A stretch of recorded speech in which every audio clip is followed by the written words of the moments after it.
Hello, everyone. If you excuse my grubbiness, I felt like because of the weather, the way the weather has been, it was appropriate, or more than appropriate, to grow a little beard here. So I got my grizzly man working, and I got my hairs getting longer. So I'm getting ready to definitely go out and enjoy the snow and the beautiful weather here in the sunny side of Western Massachusetts. Of course, it is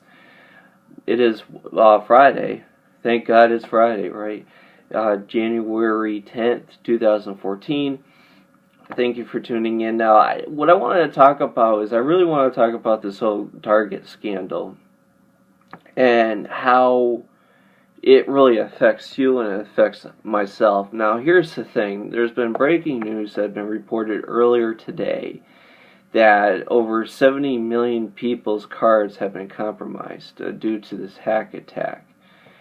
One of the things that I notice, and I'm not seeing in the news, is there really doesn't seem to be a full-fledged investigation into what is actually really going on.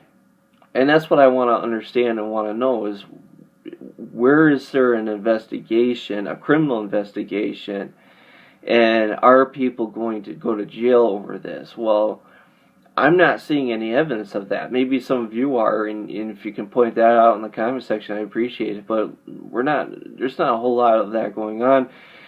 There isn't anyone going to jail. So there's nothing other than this whole story that's going on. It's big news. It's huge news. Much bigger than Chris Christie. I'm thinking of Doug Funny, that old Nickelodeon cartoon. But anyways, that's what's going on is the whole Target issue. Now, this whole Target scandal had been discussed today, had been released today. But what's been going on lately? What story broke yesterday that got all the attention from mainstream media? Oh, that's right, Chris Christie, the presidential hopeful of 2016, got caught shutting down lanes, and doing so, going after his political opponents, trying to make it as difficult as possible for his political opponents from being able to go from point A to point B. So he goes out, closes some lanes to tick people off, and now you have all this drama from the media. Why did he do this? Should there be a criminal investigation in this? Will he become president in 2016? Meanwhile, you have the story breaking out of Target where 70 million cards, and this is, I guess, record-breaking according to some of these news outlets, of people's personal financial information being released. So what's going on here is that there's a bait and switch in the media. We want you to focus on the Chris Christie scandal. What a big fat slob. What a mimi poo. What a meanie poo.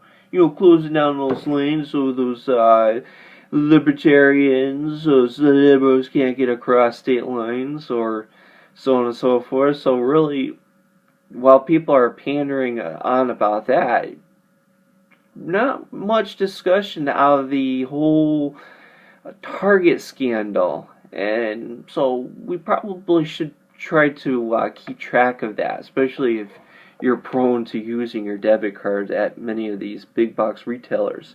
But of course, this has been going on. You know that major grocery store chains actually use the savings card, the Stop and Shop savings card, the Big Y savings card. Those are just two of the examples. Our regional stores here, they use that to keep track of what customers purchase so they can offer deals and among other things. Probably it's a little bit more complex than that, but that's really what goes on there. So of course Target is selling your information to big government, and I'm not saying that that's the case, especially 100%, but since there doesn't seem to be a criminal investigation going on, I think it's safe to say that there's something malicious going on between Target and Big Brother. Alright, now that I'm done with that, there's also huge news on the employment front that had just broken earlier today. Let me go ahead and see if I can find it here on my Facebook page. Breaking news. Oh no, that's Target. Never mind. Here we go. This is Fox Business, their Facebook page. Breaking news, the U.S. economy added 74,000 jobs in December, the smallest increase since January 2011, far below the 196,000 jobs Wall Street expected. So Wall Street expects that many jobs to be created, and yet we only added 74,000 jobs.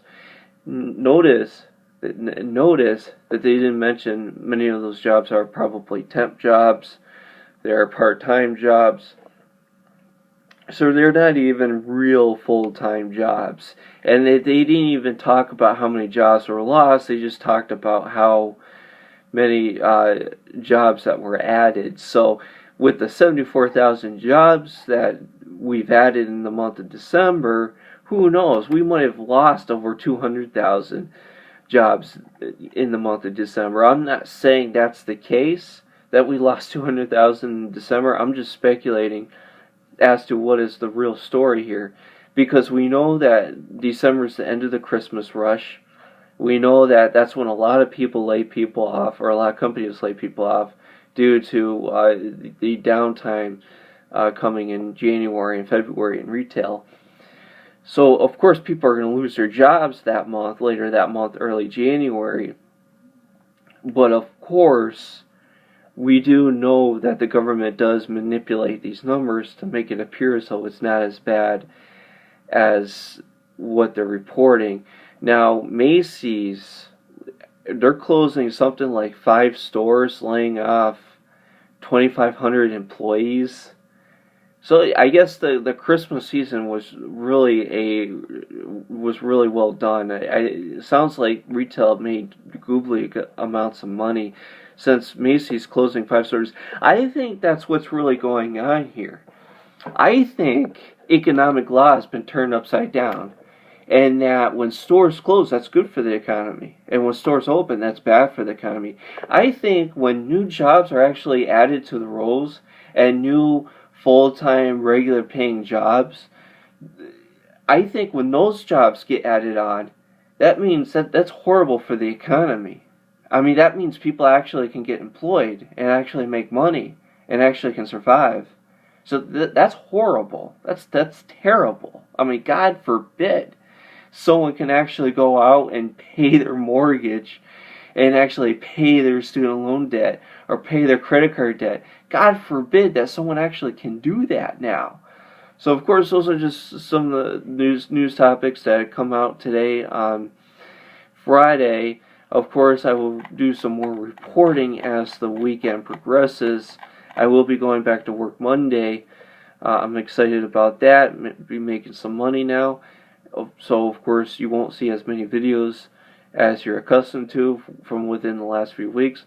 But I will continue to keep doing videos as much as I can, or at least try to do at least one once a day, every day. So, please comment. Please give me a thumbs up. Give me a thumbs down. You know, tell me if I'm a moron in the comment section. Tell me if I'm right. Tell me if I'm wrong. Call me any name of the book you want.